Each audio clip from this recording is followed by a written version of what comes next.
Hey everybody, it is Nate Jomaa, and we're back with another episode of the Space Coast Real Estate Spotlight. We are joined once again by our friend Matt Hulberg with Jett TItle. Hang on, we are going to get into some fun conversations about title in just a moment.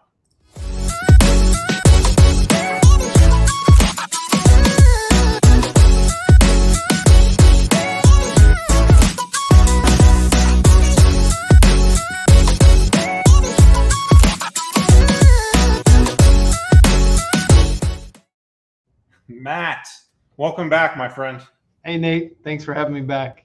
Hey, it's my pleasure. It's my pleasure. So let's jump right in. You're with Jett TItle. We've had you on before to talk about title related activities. I know there's a lot going on in the market with title today. What do you think is the number one trend or news piece, if you will, that most real estate agents, lenders, homeowners, home buyers don't know that they should know about title this summer 2023? Yeah. So I'm going to talk to you about a trend that's happening right now across the country. And I'm going to talk to you about two trends really that are happening in the real estate world. One of these trends has increased by 2,800% since 2014. With losses, 2,800%. 2,846% since 2014 to be exact. Okay. And with losses upwards of $4 billion. So it's something, you heard that right, everybody, losses upwards of $4 billion.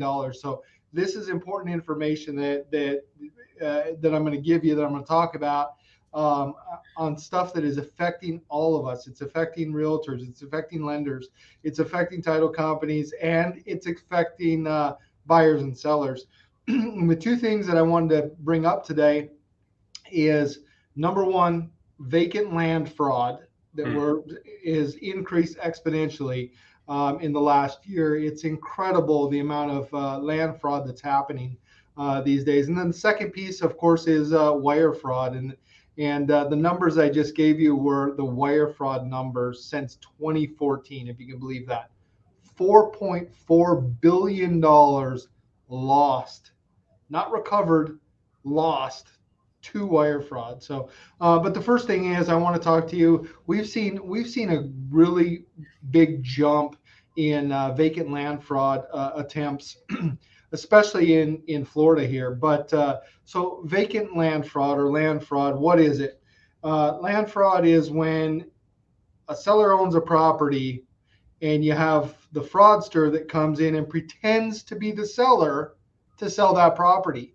And what happens is they take over their name. You know, they take over the knowledge of the property that's being sold, and then they broker the deal with the real estate agent, the title company, and before you know it, they've sold a property that doesn't belong to them, Nate. And the money that the buyer has sent in, it's gone. Poof, can't get it back. So there's some things that are red flags when it comes to the sale of vacant land. And some of these red flags, because of where we live in Florida, you've got to be really careful about. You don't want to offend anybody either. We have a lot of foreign buyers and sellers in the state of Florida, and we have a lot of foreign people that own land in Florida that want to sell it, and that's okay. We just need to, dot our I's and cross our T's. So what are some red flags? Well, some red flags are, you never meet the seller. Names don't match from the county tax records or the county records of ownership of the property. Sellers saying they live in one country, but the IDs or the documentation they provide is from another country. If a property has been purchased within the last 12 months and boom, it's going to be sold right away, even though that happens quite often, it's still a red flag. It's something that should prompt us to say, okay, well, we need to dig a little bit deeper into who the seller is. And one of the biggest red flags is a seller that is pushing you to sell this property, to get it closed as quick as possible. Can we get deals done in 2 days? Yeah, in some cases we probably can. Is it something we want to do? No, it's not, because things are missed, things are skipped. It's a rush job. So those are some things to be aware of, some red flags. So Yeah, for sure. So yeah, go ahead. Sorry. no, it's okay. When I get to talking, I just roll. So You I do. don't mean to. It's all good. It's all good. But anyways, so so what can you do to prevent vacant land fraud, or fraudulent land sales? Well, first and foremost, it face to face is trumps everything. It's way better than over the phone or over the internet. And if you can get them face to face, do that.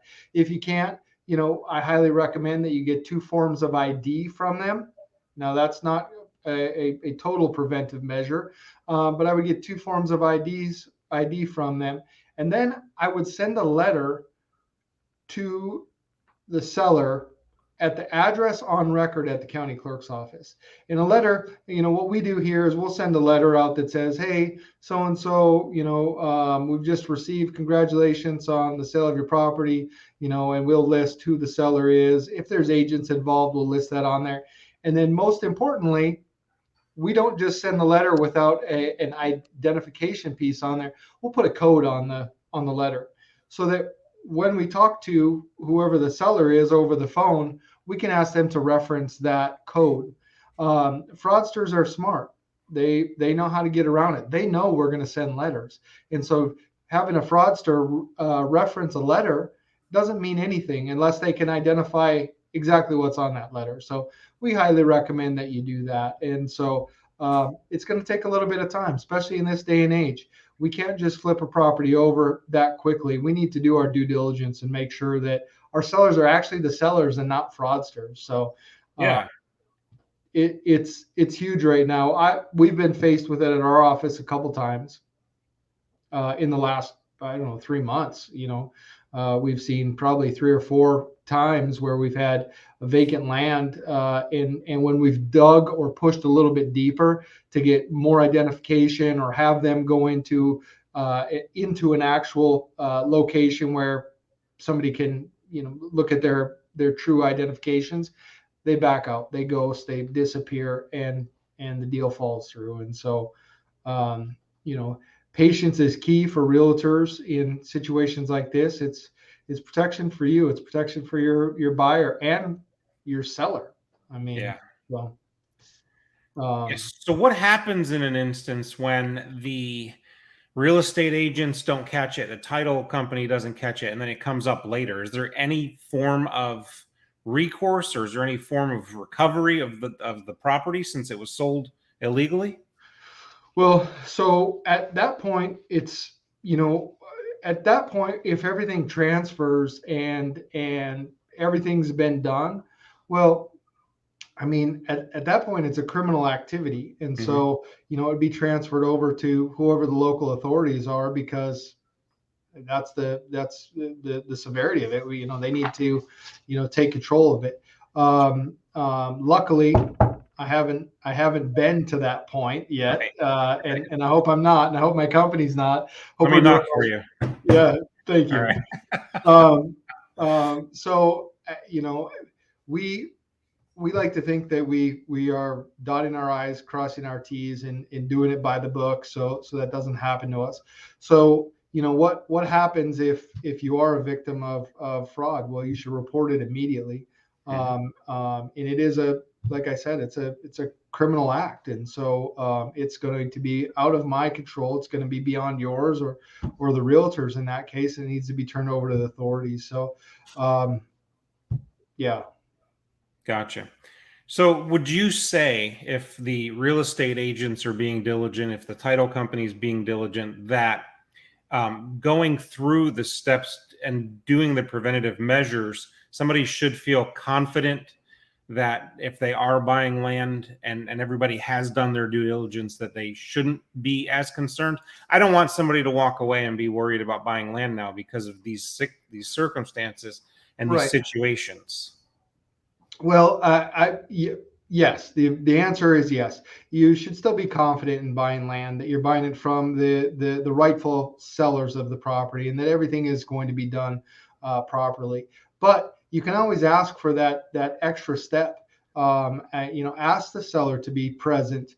Send your own letter. I'm giving you examples of worst case scenarios. A lot of times, if fraudsters are involved, they're going to get caught up front, and we're going to find them, and they're going to just disappear. But I don't think it should hinder anybody from attempting to purchase or sell a piece of land. There's a lot of safeguards that we can put into place, that you could put into place as a buyer or seller, or even as a realtor. And that's just taking the extra step and making sure that we have the rightful seller. One thing that I should mention too, Nate, is that there's a lot of land that's owned by corporations, companies, LLCs, and so on and so forth. And so, we talked about sending letters to, a seller. Let's say you had a piece of land that you weren't selling. I can find your name and address on the county with the records department for the tax bill, and I'll send you a letter. Well, you could do the same thing with the Secretary of State, and you can find an LLC's or company's points of contact and their addresses, and you can send it to them as well. And so that's a good way to make sure that you have the right seller if it's a company selling. Sure. And so do you find that the scam or the fraud happens where a fraudulent seller is behind the wheel, or does it happen too where there's fraudulent buyers? Both. That's a great question, by the way. So I'm talking about sellers, but there are fraudulent buyers as well. And that's happened to us here, where we've caught a fraudulent buyer. And it's the same scenario. It's the same scenario. They're trying to buy a piece of land. They don't have the money. They're going to find some other way to scam you out of the property. And so as a seller, you should do your due diligence as well and make sure that your buyer is a legitimate buyer. Same with doing the same things. Having a driver's license isn't good enough. We need multiple forms of ID. In some cases, if you're in a foreign country, well, we may request that you go to the foreign embassy to have documents notarized. You can request documents like previous closing disclosures or HUD-1 settlement statements for when you purchase the property. If you are a landowner and you have insurance on the property, ask for proofs of the tax bill or the paid tax bill, proof of those type of things. Yeah. So we're talking now about land, vacant lots, things like that. Is it possible for these same schemes to unfold when it comes to purchasing real estate? Yes. Like structures? Yes. So I want to give you an example of what's happened, and so there was a property with a home on it, and we got a contract to sell the property, and the contract had a deceased person's name on the contract, and what was happening was a granddaughter was claiming that she had rightful ownership of this property, and that she had probate documents. I mean, this went on for many months, and she wasn't able to provide any of those documents stating that she had any ownership right in this. And so she was trying to attempt a fraudulent sale, very similar to fraudulent land sale. However, she did have some knowledge of the property, because it was her grandma and grandpa's property, and she was trying to sell that from underneath it, or without the right documentation. I guess I shouldn't claim that it was more than that, but that would be a fraudulent transaction as well. So yes, it can happen with land with homes on it too. So buyers and sellers alike should just make sure that if they have questions, or if they want to validate the validity, using the same word twice, Yeah. They should be able to find ways to be able to do that, either through the title agents or the real estate agents, be able to make sure that they're getting credible buyers, credible sellers for vacant land and for single family residences, condos, whatever the case might be. Yeah, I think it's important to surround yourself with a good team when it comes to especially purchasing real estate. Having a great lender, having great realtors, having a great title company, ones that are willing to go the extra mile to make sure that everything is legitimate, and we validize. I used your word. The validity is validized of the transaction. So We're going to sorry. add that to Webster's dictionary, validized. Yeah, I don't know. It's okay. I tried. It's all good. We'll make sure we cut this from the recording. Just trying to fit in. Yeah, no. Great. So that is, it's scary. I mean, I'm trying to think of a better word, but it's a scary situation, right? That somebody thinks that they're selling property, thinks that they're buying property, and really it's just a facade, and they're not really buying the property because they're either not buying it from the rightful owner, or they're not selling it to somebody that has intentions of actually making a purchase. So guys, just make sure that you are asking questions. It's kind of trite, but if you see something, say something. Like if you feel a little bit uneasy about something, ask questions. I feel like anybody that's a professional in the real estate business would rather you asked questions and got confidence in what you're doing versus being afraid to ask questions and then getting bamboozled by some of these shysters, some of these fraudsters, whatever it is. It's big business for fraudsters right now. Yeah.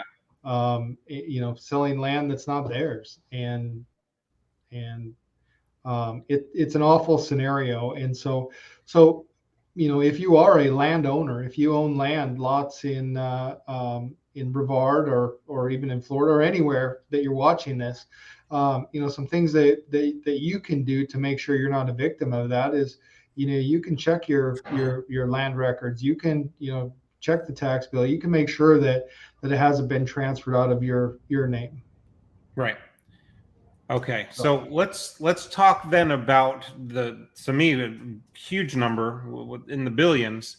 How are we seeing all of these wire fraud cases come up? Like, what's the driver behind that? And as a buyer, if I'm being told to wire money to a title company for escrow or for cash to close, how do I avoid being taken by these scams for wire fraud? Yeah, so great question. Now, wire fraud is not new. It's been happening for a long time, and so some of the things that you can do to prevent being a victim of wire fraud is before you send your wire, verify your wire instructions. And I don't mean if you get a piece of paper that is your wire instructions emailed to you, faxed to you, or even dropped off to you, you should call and verify that is actually the routing number and the account number of the person that you're trying to send it to. And don't call the number that's on the paper that you receive. Call a known number. Google search, whatever bank or title company or whoever you're sending the money to. Google search them. Call the 1-800 number. You might be on the phone for a minute or two, but I'm telling you, your 5 to 10 minutes of being on the phone to verify the wire instructions are well worth the savings of the money that you could potentially lose. Fraudsters these days are intercepting faxes that are being sent. They're intercepting a fax, altering the payoff documents before it hits title companies. It's unbelievable the technology, the smarts that fraudsters have to be able to do that. We've heard stories. We heard about the teacher in Colorado that lost her life savings due to a wire fraud, and unfortunately, it's kind of like land fraud. Once that money is gone and you've wired it out, there's not a magic button that pulls it back. Right. It's gone. Exactly. It's Exactly. gone. And in those instances, when somebody has been taken advantage of by a fraudster, that's a criminal act as well. So somebody that has gone through that, do they want to just reach out to their local authority and report it, and then they can take it from there? Absolutely, absolutely, and we can help with that too. I mean, if you've been a victim of wire fraud, you can always call my office, and I'll get you into the right people that you can report it. And even if it's a wire fraud that hasn't happened with me, I haven't had any wire fraud happen. You heard me knock on wood there, but I haven't had it happen to me, and I'm happy to help anybody that I can. Get that information into the right hands so that hopefully at some point, people that have been victims of wire fraud can at least recoup some, if not all, of the money they've lost. So, Right. and yeah. That's scary. What was that number again, Matt? I know it was in the billions. 4.4 billion since 2014. God. So that's 9 years. We're talking about $4.4 billion of lost money because of wire fraud. That's incredible. It's gone. The money, that money is gone, not recovered. Correct. At this point. So, and 2,800% increase in wire fraud since 2014. Yeah. There's protective measures. One of the things that we do at Jett TItle is, we collect wire information by email, over the phone. We get faxes for it, and if we get it by any of those three ways, we will always, always, always call a known number, even if it's a lender. We will call and we get a payoff for a lender. We will call and verify that is the wire instructions. We will not send a wire until that happens. If I get wire information from a seller over the phone, I'll confirm it in person at the closing table with them to make sure, and they'll sign off on it because it's too easy for fraudsters, and there's nothing I can do once that wire is released. It's one of those things that, I can't just call the police and have them chase down my car that was just stolen. It doesn't work like that. Right. It's almost impossible to recover. Yeah. That's scary. Almost impossible to recover. 4.4 billion. Excuse me, with a B, in the last 9 years. Yeah, so everybody needs to make sure that they are taking those extra steps, even if it takes them another couple of minutes, to make sure that the place that thinks that they're getting the money, they're actually sending the money to them. Whether you're calling the 800 number or whatever the case might be, Google is what you said, right? Maybe Google the bank or Google the title company and get them to confirm that information. It's going to save you a lot of headache, a lot of heartache, and probably a bunch of sleep that you're going to be able to have versus losing all that money. I mean, it's a lot of money that we spend when we buy houses, right? Can you imagine what would happen if that happened to you or I, Matt? I couldn't even. It makes my gut turn thinking about it, and we think of all those numbers, and luckily I haven't been able to tell anybody that, oh yeah, I personally know so and so that happened to. Thank goodness, because I just couldn't imagine. Mm-hmm. I can't imagine, and I don't know the details, so don't sharpshoot me on this story, but I can't imagine that school teacher, and I think she was a retired school teacher in Colorado that happened to. She thought she was going to buy her forever home, the one that she was going to be in till the end of her life, and she wired the money without verifying. She wires the money, gets to the closing, the money's gone. Nope, it hadn't been received. And so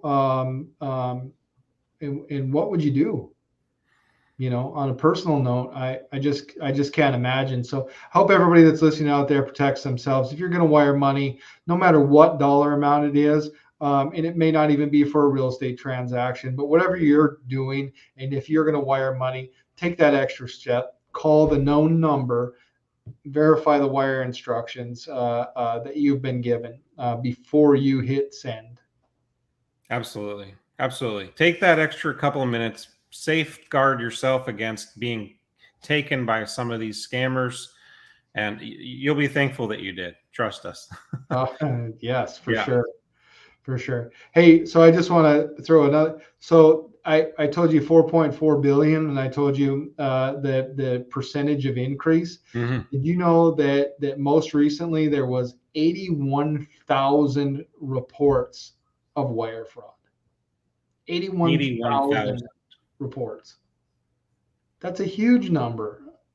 So Why do you think, I know I'm putting you on the spot a little bit here. My apologies. yeah, Why do you think that those numbers are increasing? It would seem to me that we have more and more security and more safeguards in place to prevent that kind of stuff. Or is it just becoming more and more easy for these scammers to intercept it? yeah. Well, I think it's a little bit of everything that you just mentioned. I think it's becoming easier because as the fraudsters continue to develop their technology, they're able to replicate and make it look closer to what you'd see as a payoff from a major bank or wire instructions from a title company or things like that. I think that technology has grown a lot to be able to replicate that. I mean, gosh, look at Chat GPT can write a whole story for you. So those type of things can be replicated. I think that in this, specifically in the real estate industry, I think there's a lot of pressure to do things as fast as possible. And I think when you do that, that you cut out some of the processes or procedures that we would normally take because we want to get it done so fast. Mhm. We want to make it happen. It's wire cutoff is at 5 o'clock, and we just closed on a house. The sellers are expecting a wire today, and we just closed at 4:45. I got to get this wire out as quick as possible, and title company sends a wire without verifying we have the right payoffs or the right wire information for the seller. Instead of saying, listen, we're going to check, we're going to double check. Now the consumer in that particular scenario is right there in front of us, so it's pretty easy to confirm that. But let's say the payoff needed to be received, and we just get in such a Mhm. hurry to do things because we want to impress whoever we're trying to impress, Sure. as a customer, that look how quick I can do it, look how fast and efficient I am, and stuff like that. And then, I think those pressures are there to do that cause us not to, follow our processes and procedures. Yeah, for sure. That makes sense. So, um, Makes so sense.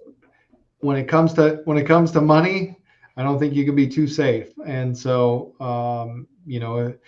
taking a minute or two to make sure that your wire information is correct is very important. So, Absolutely it is. yeah. Yeah. So, in closing, Matt, we've talked about this before. I ask everybody this question. What is the one thing about living or working on the Space Coast that you enjoy the most? Yeah. So what I love the most about the Space Coast is that I live where people vacation. Mhm. How awesome is that? I if I want to go to the beach, I can go to the beach. If I want to go over to one of the parks, I can go to one of the parks. If I want to feel like I'm in another country, I can go, 4, 5, 6 hours down to the Keys and be there in a minute. And so this area is so full of life, and there's so much to do here. So I the one thing is that I live where people vacation. So That's awesome. it is Yeah, it's awesome. true. It's It's true. very it's true. All right. So, Matt, if anybody wants to get in touch with you to learn a little bit more about some of the title fraud that we're seeing, some of the wire fraud, or just ask any questions to you as a licensed title agent and an expert in the field of title insurance, what's the best way for them to get in touch with you online? Online. So you can look us up at www.jetttitle.com, and you'll notice that it is two T's. So it's JETTTITLE.com. But you can also call our office, and that number is 321-455-5388. If that's too difficult to remember, it is 321-455-JET. Awesome. That's great. All right, Matt, we appreciate you dropping in to tell us a little bit about some of these things. Not necessarily exciting stuff, but really important that buyers, sellers, real estate agents, lenders, anyone that's interested in real estate really understands that they need to protect themselves, both from the title fraud, from the land sales, the home sales, but also from the wire fraud. So if you guys have any questions, reach out to Matt. Again, Matt, thanks so much for coming in. We appreciate it. It's always a pleasure. And I'm sure that we'll have you back on again in the future. Well, I hope you do. And thanks for having me this time. All right, man. Take care.